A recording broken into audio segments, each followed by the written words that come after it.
Jazzed on some historical discoveries.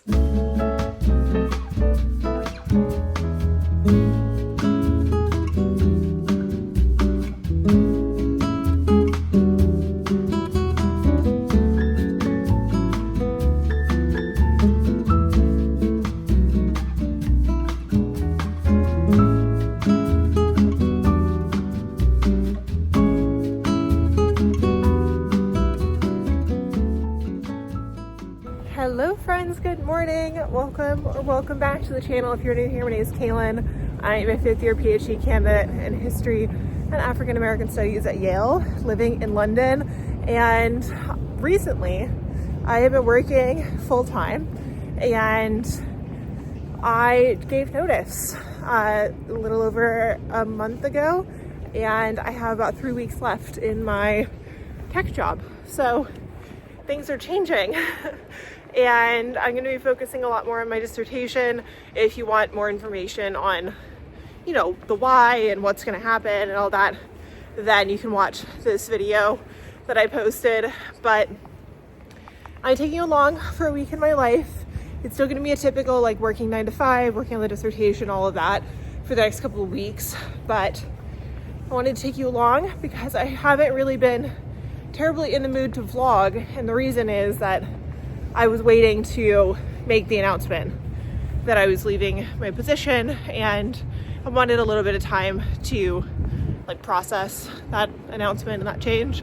But we are back with another week, and I'm up bright and early on a Monday heading to the gym. It is finally coming out of the grips of winter, and that means that the light comes up a little bit earlier in the morning, which makes it more feasible for me to go to the gym early. So I also have a lot of calls that like start at 9 and just pretty much go all day. So there's not really a pocket of time when I could get to the gym. So therefore, here we are. We're heading to the gym now. Somebody's driving like a maniac, per usual. But I'm going to continue my walk to the gym, reading Lord of the Rings. I am reading it all the way through for the first time, and I am really enjoying it. I'm at the part with Tom Bombadil. So I will give you more updates on reading and all of that throughout the day, but I'm going to take you along for another week.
I deeply apologize if you can hear the dishwasher.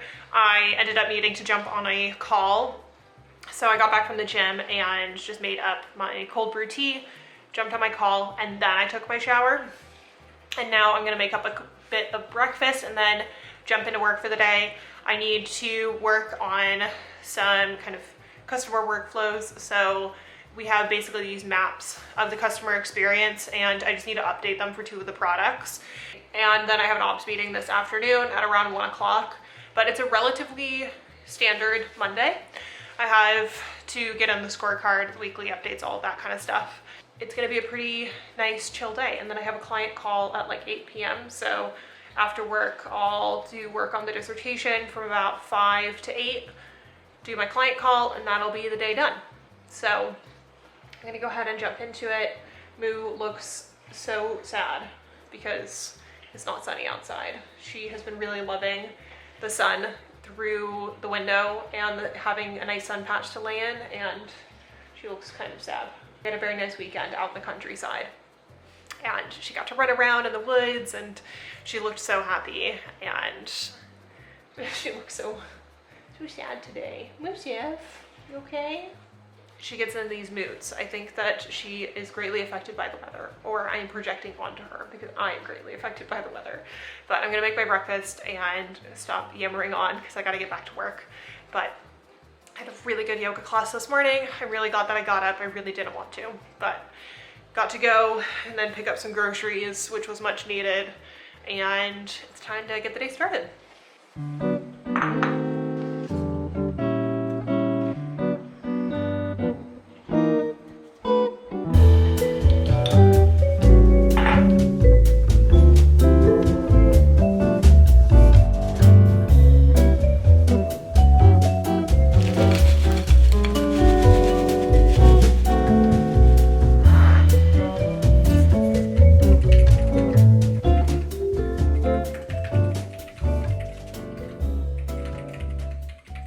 Got something in the mail that I wanted to share with you because it might come as a bit of a shock to you all that have been watching my channel for a while.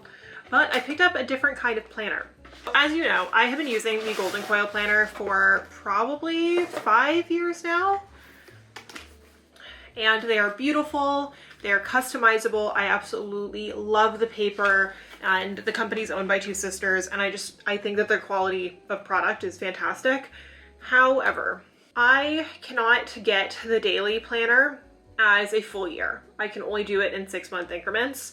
And the planner, when all is said and done with shipping to the UK, is about $100 a planner. In my current economic situation, I can't justify that. So I was looking around for another planner, and it's very possible that I go back to Golden Coil because, to be fair, I have never found a planner that I liked as much as the Golden Coil.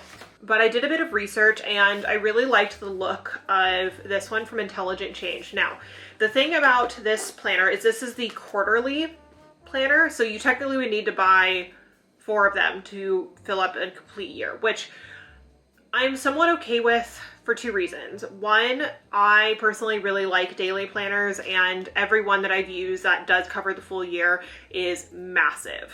I guess that's partially my second point, is that they are really difficult to transport. And so it comes to the point where I don't travel with them because they're such a pain in the butt to pack.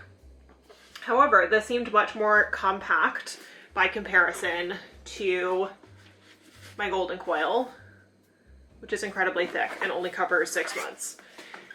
And what I liked about this is that I do plan based on a quarterly system. And so this actually does have quarterly planning pages. Now, here's the thing about quarterly planning that I find kind of annoying, is that I have my own system for quarterly planning. You probably have your own system for quarterly planning. And I often get frustrated when a planner kind of prescribes the quarterly system. However, this seemed interesting. So I'm gonna give it a try. We are not yet at the end of the quarter. That's a couple weeks from now. So I'm not gonna start using this until April. But I am gonna give it a shot, and I will review it because I have tried so many planners in my time. I used to try using the Erin Condren planner. I've used the Kate Spade planner. I've used the Passion planner, the Day Designer. My friend Chloe used to use a simplified planner, but I preferred the Day Designer. I'm interested to see how this goes. So they have other, you know, like general productivity planners, which have a very similar layout, and they cost about the same amount of money. So I figured I'd give this a try and see how I like it. So I will have an affiliate link to Intelligent Change. I use their 5-minute journal, and I really do like their products, but I haven't reviewed this yet. I will say, if you want something that's pretty prescriptive, then I would say that they make really great planners. However, if you really want a system that's kind of built for you, that's when I think something like a bullet journal or Golden Coil might work better. However, this is significantly less expensive. But it is about time to head on into my operations meeting with Bav, Alexina, Geo, and perhaps Dan. In these meetings, we basically just go over any of the kind of technical operations that we need for the products. And so, for example, when we're working on updating a workflow, then I need to go through the ops team in order to make sure that everything is working smoothly. I'm gonna go ahead and prepare for my meeting. And then after work, I have a writing session with Kaelyn for PhD done. So I'll join that to work on the dissertation, which I'm very excited about today because I was rewatching an old vlog and I was chatting about this one section of the dissertation, which I'm now rethinking, and I'm hoping that I stored my notes well when I was doing that session.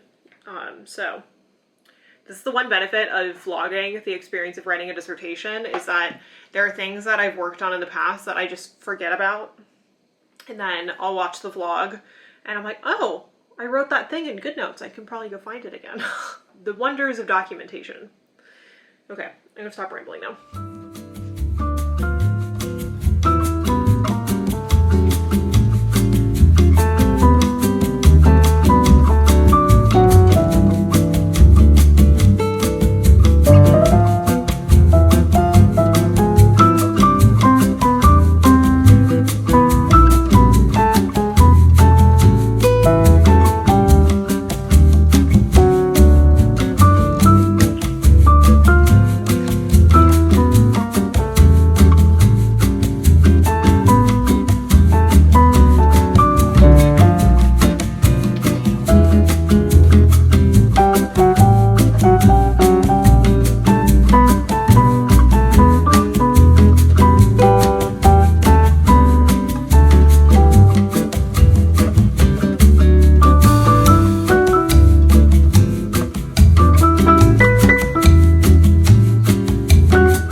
Not to get on my high horse again, but this is one of the reasons it's so important to document the process of working on your dissertation. So I am returning to Urvashi Chakravarty's Fictions of Consent. This book is incredible. First and foremost, it's impeccably researched, but two, her writing is just a perfect case study of what writing history and writing, you know, literary critique and all of that is meant to look like. For example, a lot of what I'm highlighting right now isn't even quotes that I'm going to use in the dissertation. It's things like, for example, the first sentence that she uses in this one subsection. She says, "The humanist curriculum of the grammar school encouraged the pedagogy and performance of slavery through the reading of classical slave comedy. However, the schoolboy did more than simply encounter or enact slavery. Even as the schoolboy learned the nexus of consent and servitude in classical drama, as he studied and spoke the words of Roman slaves and freed men, he found himself already bound, for the affinities between the schoolboy and the slave are also registered lexically." It's just so beautifully written. There's no way I'll ever write this well in my life. However, the reason I needed to talk to you is because I randomly was revisiting a vlog that I had recorded like a year and a half ago. It was like October. It was back in Oxford. I think it's Dissertation Diaries, episode 5. And I was talking about an article of hers that I had been reading. And I think I mentioned this earlier today, but I was just reminded of how, one, incredible that article was, but also how formative it was to my ideas around this idea of kind of racial difference in the early modern period and how anti-Blackness is evident in early modern literature. But today I decided that I would return to this book, and I'm just finding it so fruitful as I'm thinking through this first chapter. I just feel ripe and ready to get working on writing today. We have the writing session for the PhD program led by Kaelyn today. And what's a little bit different about the PhD writing sessions is that we start with this kind of free write prompt.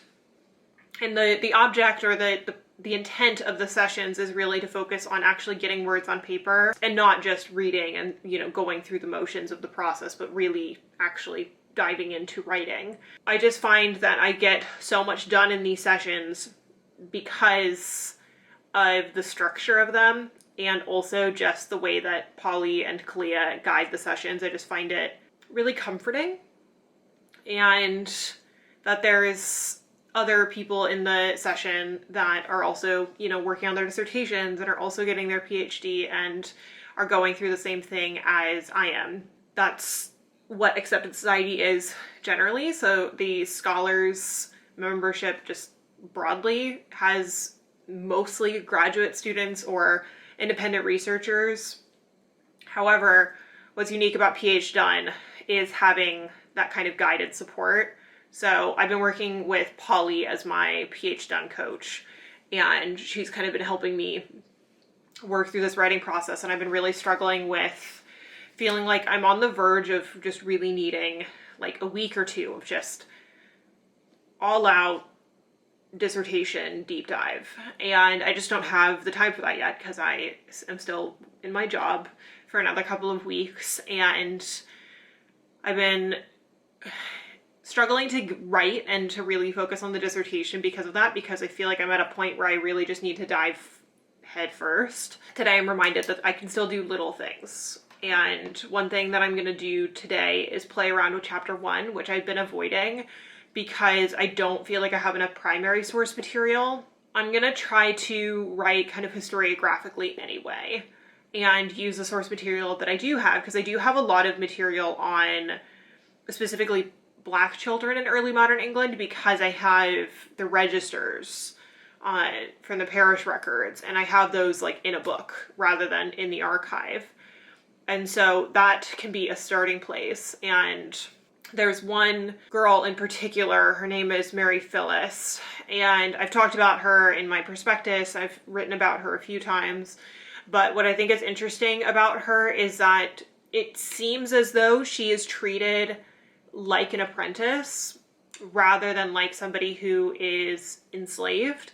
And the reason I say that is because later in life, when she's like in her 20s, she is working as a seamstress, no longer in the house of the mercantile family who were responsible for her when she was stolen via a privateering ship and brought to England from Morocco.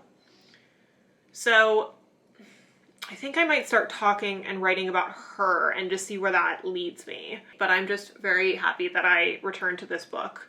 And I have about 20 minutes until the session, so I'm going to keep on reading, and then I'm going to join Kaelyn's session and see what we can accomplish.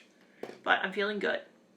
I'm feeling very excited about the dissertation at the moment, mostly because I just actually have a lot of ideas stewing, and I feel like I actually have enough material and evidence to really, flesh it out. So happy with that.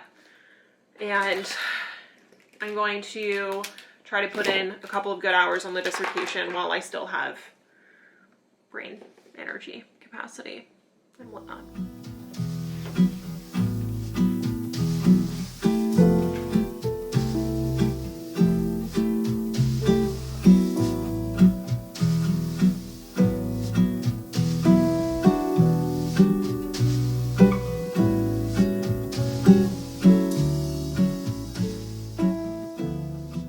So I am working on chapter 1, which I've been feeling really intimidated by because it's a whole new set of literature.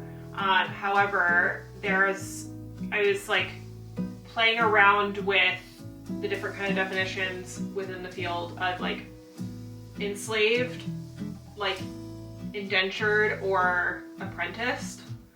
And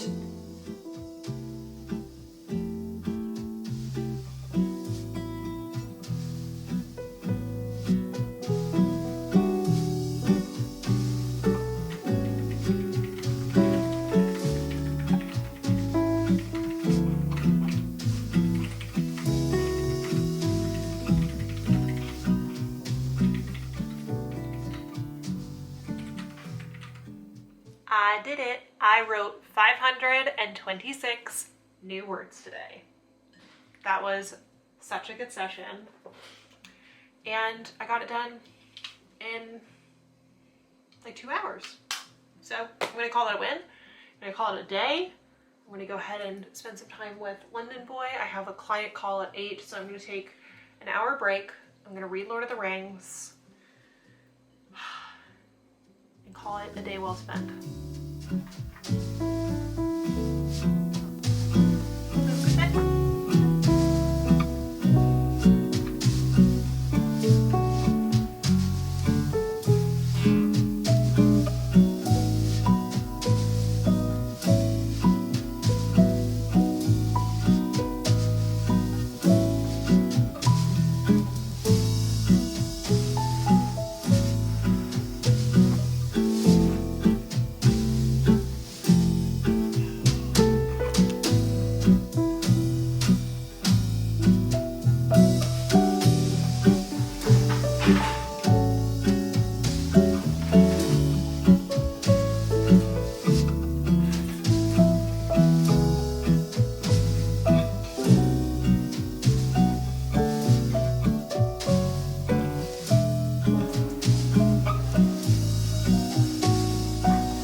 Hello, good morning, it's Tuesday. I was meant to go to a 7:45 a.m. workout class today, but London Boy had to go to the office unexpectedly, and we had ordered the food shop to arrive between 8 and 9. So I have to stay home, which means that I get a strike on my account at the gym, but that's okay. I just used the extra time to clean up the kitchen because, as you can see, it was in quite a state, and the agreement between London Boy and I is that he cooks dinner and I do the cleaning up. And I actually do really like cleaning. However, he does tend to spread things out quite a lot around the kitchen. But honestly, that didn't take very long. It took like 10 minutes to do all of it. And I'm currently watching a study tuber that I've been really enjoying. Her name is Ginny. And I think she goes to the University of Toronto, and she does like computational science, I think. I've been really loving her study vlogs, so I will link her channel down below so you can check it out. But I'm gonna go ahead and make myself some breakfast, make a matcha. I still have like tons of time because I woke up really early. So I am gonna use the extra time to actually go and prepare to film some YouTube videos before work. But I'm gonna take it easy for the first, hour of the day. So I'm just gonna eat and watch some YouTube videos and chill out, and then we'll get to work.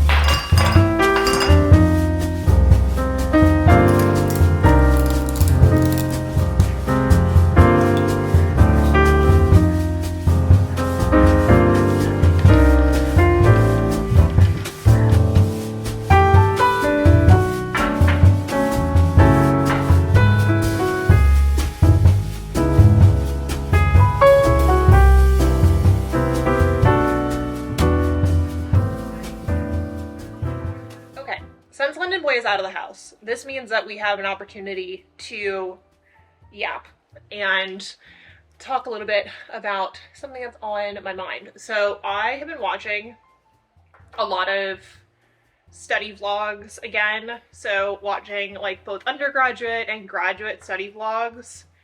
And this is the thing about comparison. So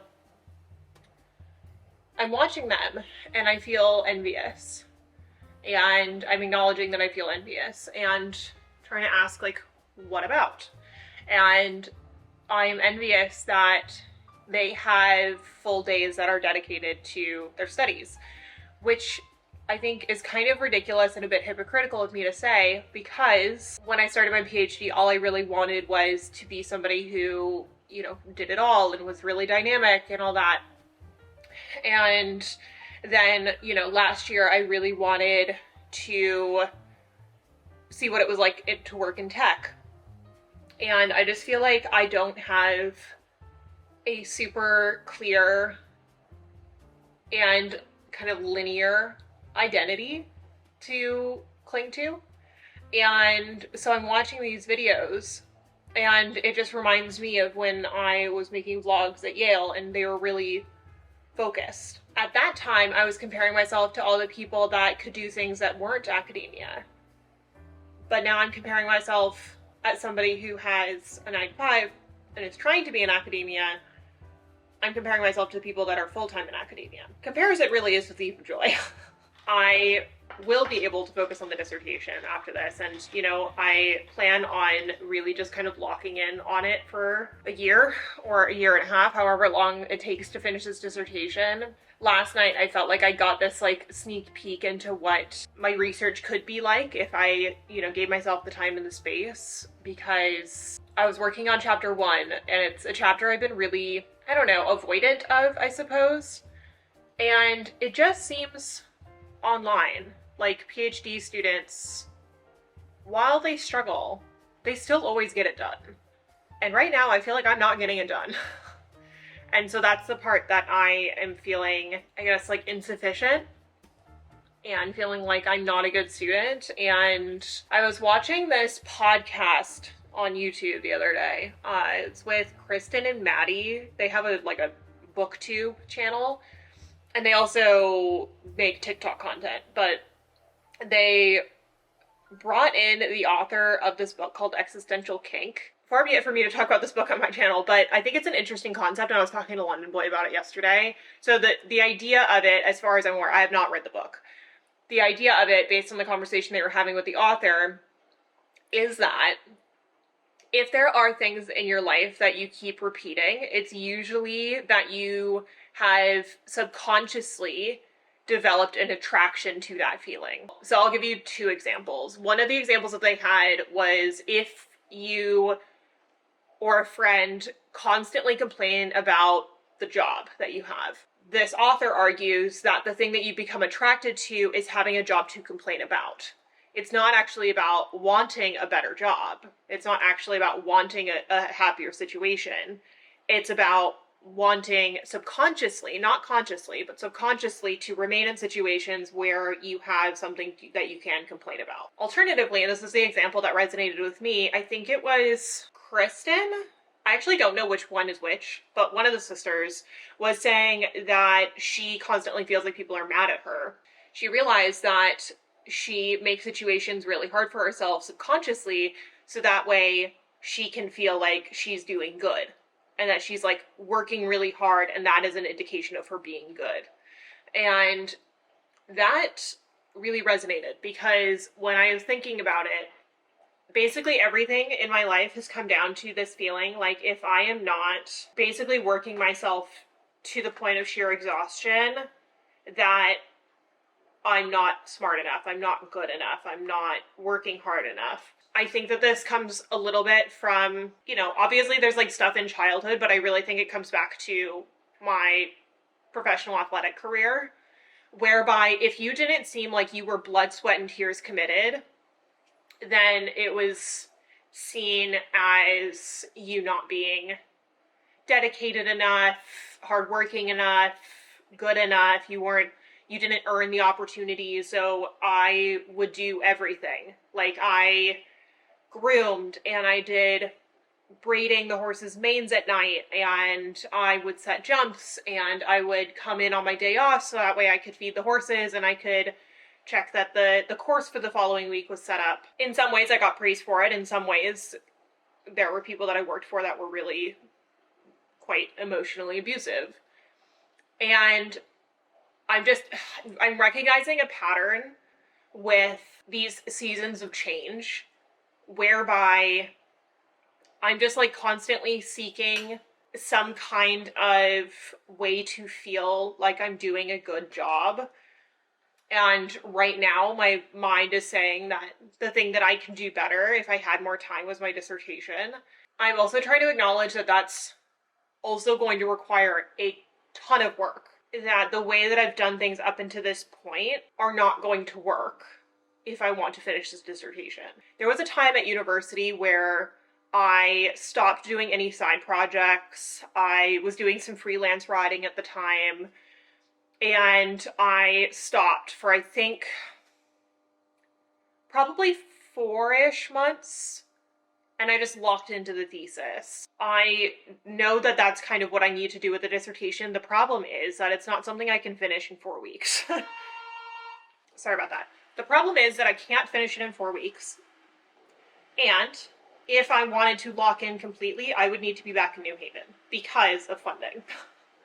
The reality is that these are the consequences of my own decisions, my own actions, and I have a pretty good setup. Like, I am not trying to complain. I'm just trying to figure out, where is this pattern of behavior in myself? How can I create a situation and create, structures in my life whereby I don't constantly feel like I need to make changes? Because at the moment, I feel like I'm constantly seeking that change, and I think that that's partially that I am stretched too thin with all the things on my plate, and right now, the thing that I really want to dedicate my time to, I just don't have the actual time to do so, and that's my dissertation. I have a feeling that, 6 months from now, I'm going to want to start a big project, when what I really need to do is write my damn dissertation. And so this is me holding myself accountable. But the groceries are about to arrive, so I will check in with you guys a little bit later. Thanks for listening to my ramble. But if you resonate with it, let me know in the comments.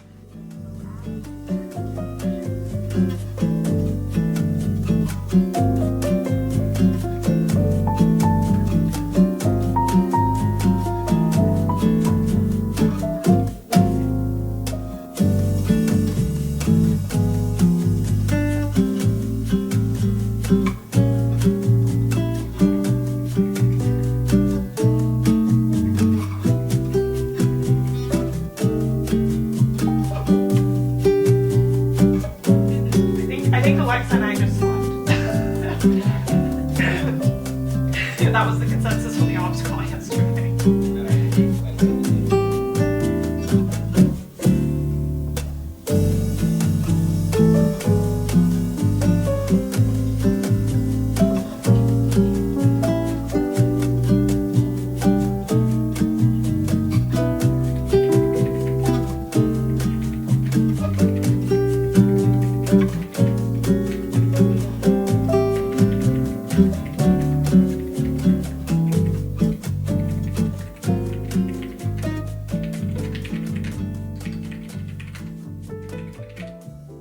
Beginning of these writing sessions, we do a free write exercise, and it is so insanely helpful.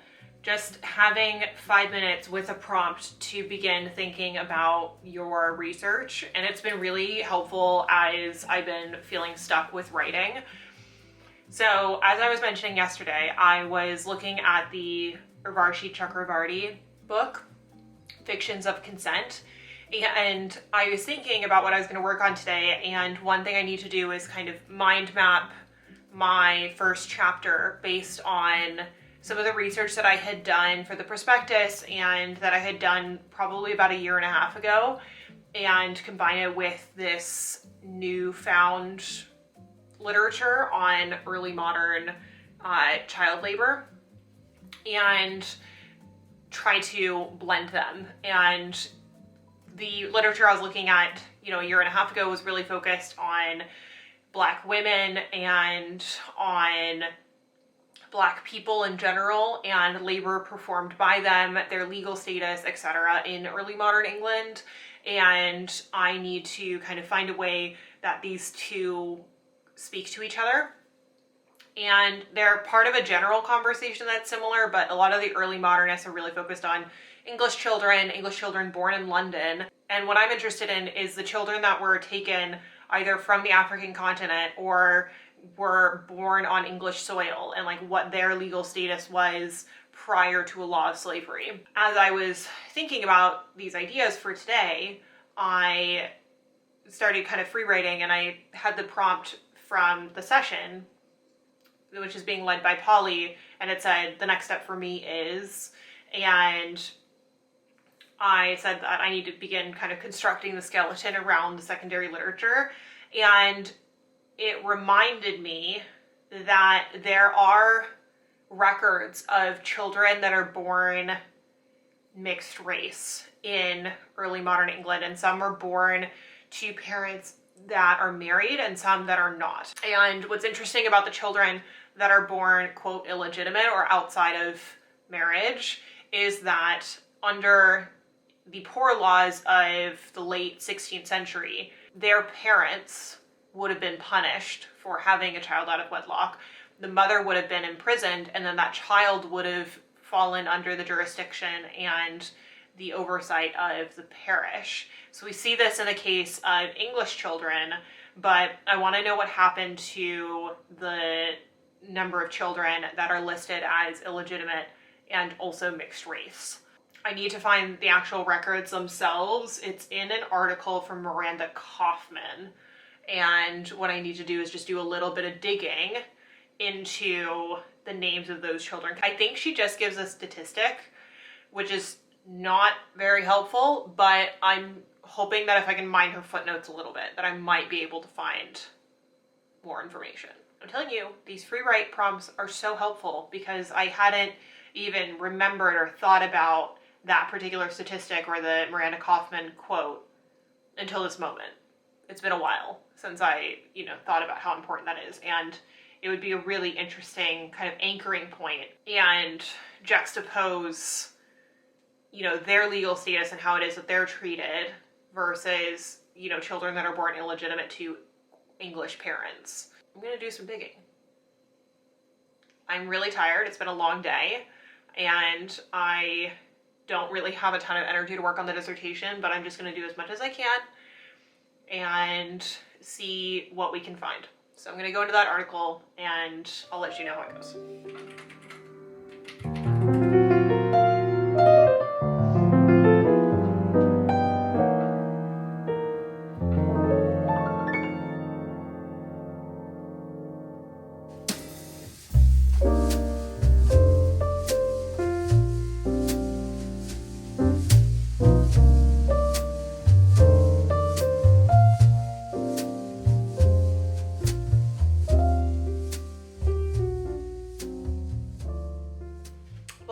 Easier than I thought it was going to be. I found the exact quote, and it appears that there are 30 accounts of African women who bore illegitimate children between the late 16th century through to 1640. And a lot of the records that she cites are from the Bridewell Hospital archival records. Now, they have some of them at the London archives, so that's helpful because I've been there before. But there's also some records that are over in Cambridgeshire. So it seems like they're in Ely, which is not too difficult to get to. And there's also some at the Bethlehem Museum of the Mind, which is in Beckenham, which is about an hour outside of London. So, it seems we have some archive trips that we need to book. And this is really exciting because the records from the Bridewell Hospital are directly related to children who were placed in apprenticeships by the poor laws. So I might have just actually found my gateway to the records that I needed, because one thing that I've noted in previous episodes of the Dissertation Diaries is that I've gone to the archives and really struggled to find the correct records, but there were essentially 3 hospitals that were operating and caring for destitute children and illegitimate children that fell under the care of the parish. And they all kind of took varying demographics of children, but Bridewell in particular is quite well documented. And so now I'm curious about the other hospital. I can't remember what it's called because there's 3 of them, and I know Lashua talks about them. We're making moves and I feel really good about it. I was feeling really drained right before this, but now I'm feeling jazzed on some historical discoveries. It's very exciting. We're finally able to write chapter 1, and I cannot describe how much of a relief that is.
Polly and I are on to location 2 for co-working day out in London. We are at the British Museum. We're gonna go check out the reading room.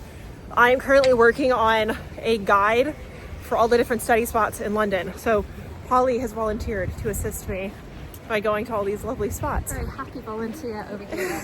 It's been a fab day so far. Watch House was fantastic. Food was great. Atmosphere was wonderful. Now for a little change of scenery to continue the workday here at the British Museum. We've had a good meal.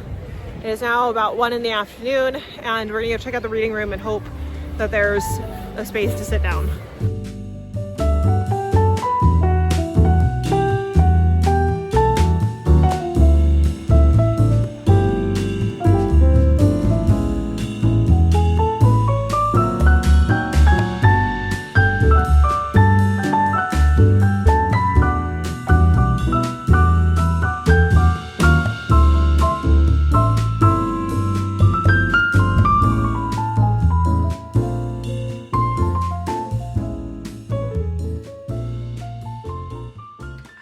After a nice day of co-working with Polly. It has gotten quite cold in London again after last week where it was like so sunny and beautiful and warm. And I just, you know, when you have been outside and you just come back, you have like that like down to your bones chill. I'm really hoping it's not an indication that I'm getting sick, but you know that like the early stages of getting sick where you have those kind of like chills and you just really want soup and you feel quite tired. I fear I am feeling that way, but I'm hoping it's just that I just got a little bit chilly while I was out. But we had a really nice time. As you saw from the captions, the reading room is not accessible at the British Library or the British Museum. And so we ended up working in the cafe there for the rest of the day. And then I came back, finished up work, and am now sitting on the couch with Musif reading Lord of the Rings. We have just encountered the ring wraiths and we are on our way to Rivendell. So I'm powering my way through it. I'm 17% of the way in, which I feel like I'm not very far into the actual story, but 17% feels like a fair bit of the way. And I have a catch-up call with my friend Shona in about 15 minutes, and I ordered us some Chinese food for dinner. As I said yesterday, I'm not supposed to order food, but London Boy and I are splitting it because we're both just feeling a little run down from the week, and I could really just use some like hot and sour soup. And whenever I'm not feeling terribly well, if I'm the least bit poorly, I crave Chinese food. I'm not going to work on dissertation stuff today because I really put a lot of energy into it on Monday and Tuesday. Had a good catch up with my advisor via email, and I have started kind of working on the outline for a conference proposal. There is a conference that I really want to go to in November, and it's back in the States, but in order to apply to this particular conference, you need to be part of a panel, but I obviously haven't prepared well enough in advance to talk with others that might want to do a panel together. And so I was thinking that I wasn't going to be able to apply at all, but then I got an email saying that they still have applications open for the Graduate Student Researchers Colloquium, and it's for legal scholars and historians that work on legal history to basically put forward like their proposal for their project, and it's just essentially like a working group, and it meets a day before the actual conference gets together. So I'm going to submit for that, but luckily it has a little bit of a longer deadline. So I've started kind of mapping that out, and I just feel a bit personally run down, and I did a fair bit early in the week, so I feel like it's okay to take a day. And had some really nice chats with Polly about the dissertation and about Accepted. If you don't know, Polly is one of the PhD done coaches for Accepted, and she joined the team, gosh, it must be about a year and a half ago, maybe a year ago, I can't quite remember, but she joined and she has kind of taken on this program of running PhD done with Kaelyn. And Polly is actually the PhD done coach that I am working with for my dissertation. It's been really helpful because, you know, not only is she a friend of mine and, you know, somebody on the team, but she has also finished a PhD. She's also has a lot of knowledge about, you know, ways to work on humanities projects that require, you know, archival material and a lot of analysis, like literary analysis. And so although our research is entirely different from one another, the process is rather similar, and I just feel like she gets it. And it was really nice to hang out with her, and we were just working together, and it was nice to also check out some new study spots and just get out of the house. But I'm just gonna read my book and just try to take it a little bit easy, just needing quiet night. So I will hopefully be well tomorrow, not sick, and we'll find out that this was just a bout of feeling a bit chilly.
it is the day that my video is going up about leaving my job. So it feels a little bit strange, but I'm really happy to have the information out there so that way I can, you know, talk a little bit about what's next. I think that's why I've been struggling with vlogging, is just feeling like I wasn't sure when I was going to feel comfortable putting that video out. But yeah, I had a chat with my manager about it on Tuesday, and you know, Ali and Angus have been really supportive. The whole team has been really supportive, and I'm really looking forward to the next step of things. But I didn't really chat with you yesterday because I went and worked in town because I was meeting up with a friend for lunch. So I went and worked at a coffee shop. I can't remember what the coffee shop is actually called. If I figure it out, I'll put it here. But it's a matcha spot, and it's in Soho, or Fitzrovia, I suppose. And they have some of the best matcha in London, in my humble opinion. And I had a nice chat with the barista about Lord of the Rings, because he was talking with his colleague and saying that he had just watched the first film for the first time in his entire life. In fairness, I think he's a bit younger, so maybe he didn't grow up with it the way that us millennials did. But I told him I was reading the book, and we had a nice chat about it, which was fun. And I am about 25% of the way into the book. We have just made it to the point where they're going to the mines of Moria. So they've left Rivendell. The Fellowship has been assembled, and they have been having some difficulties upon the mountain with the snow, and I'm really enjoying reading it. I really wish I had like vlogged the actual experience of reading it, but I guess it's gonna be in this vlog and, you know, in the vlog from next week. So I'm just working on the couch for a little bit today. It's Friday and I don't have any calls. I just had a call with Gio this morning, and that's all. So I'm just gonna get some deep work done. I need to work on the rebrand. So they're rebranding Productivity Lab to LifeOS Pro, and I need to get some of the circle covers and different space descriptions written up for Gio and the rest of the team. And it's gonna be a pretty chill day. My partner and I have date night this evening. We're gonna go to one of my favorite dim sum spots, which is Din Tai Fung. They have a location, multiple locations in the States, but my grandma and I actually went to the original Din Tai Fung in Taipei when we were in Taiwan last year. So if you haven't seen that vlog, that's a fun one. We got to explore a lot of Taiwan, or Taipei rather. And that's essentially the update. So I'm gonna just work on the couch for a little while, and I think I might actually just take the vlog into the weekend. I don't normally do a full 7-day vlog, but we have kind of a fun outing tomorrow morning. We're gonna do our typical Saturday pastry run, and then I'm gonna be reading, and it's just gonna be a nice chill weekend. So I figured might as well make a full week in the life from Monday to Sunday this time around. And I hope that you guys like these slightly longer vlogs, because I personally love watching vlogs that are like an hour long. So I hope you enjoy that too. But I'm gonna go ahead and work on my computer.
these copies.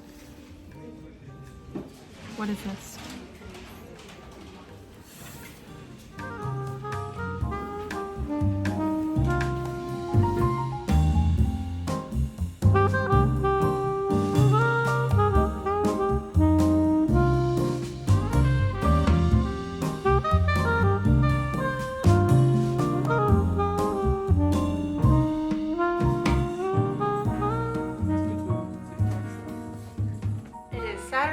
I went out this morning with my partner and he is out for the evening with some friends, which means that I have the night to myself. I normally would spend Saturdays and Sundays basically reading, but I've recently become quite addicted to Stardew Valley on my Switch. This is a game that my partner and I play on the computer, and we did when we were long distance. However, I have been just wanting to have something to play while I watch some TV, and there are a lot of kind of like role-playing games and whatnot that I find too difficult to play while like watching a movie or watching a show, and Stardew Valley is the perfect farming sim situation for kind of taking it easy. And I am rewatching Gilmore Girls. So I started it last night, and I embarrassingly am already on episode 16 of season 1. And I just don't think that they make TV like this anymore. I miss the early 2000s. I miss the early 2000s TV shows like Gossip Girl, The OC, Gilmore Girls. They don't make TV as good as this anymore. And I don't really know exactly what it is characteristically that makes these shows so great, but I don't know. It just feels very nostalgic. I remember I went to a high school that had an open campus, so you could leave like during the lunch break and whatnot. So I used to take my bike and go home because I didn't have very many friends. And I would watch like half an episode of Gilmore Girls. And I never watched it all the way straight through when I was in high school. I only ever watched it straight through when I got to university. And it's just really fun watching the show again and seeing Rory's progression. It's just a nice return, especially as I'm preparing for my return to my academic era. Now that the announcement video is up, I have gotten so many nice comments and messages on the announcement, and I am just really grateful for the support. Everybody was saying that they were proud that, you know, I had made this really big decision. And it feels like a big decision, but at the same time, it feels like this return to my roots in a way, and this thing that I had developed a passion for, you know, almost 8 years ago, which was, you know, academia and research and history. And I just feel like along the way I needed to explore other things and figure out these other aspects of my personality and my interests, and it just feels like a return to that kind of core, I suppose. So it feels really nice, and I'm having a nice chill weekend. So I would really love to read some of Lord of the Rings today, but I think I'm just gonna keep playing Stardew Valley and watching Gilmore Girls for a little while.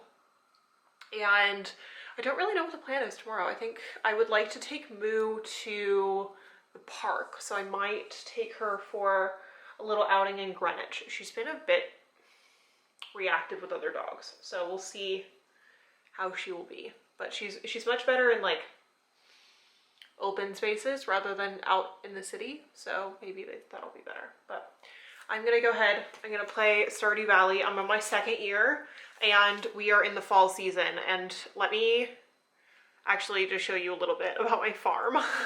Okay, this feels really silly, but I'm gonna go ahead and say hello to Moosif, which is my virtual dog. And then I'm going to show you my farm. So I have really focused on making my farm, obviously very plant focused, but primarily animal focused. So I'm going to go in here, and I have the deluxe barn. So I have lots of animals. I have I almost said I had moos.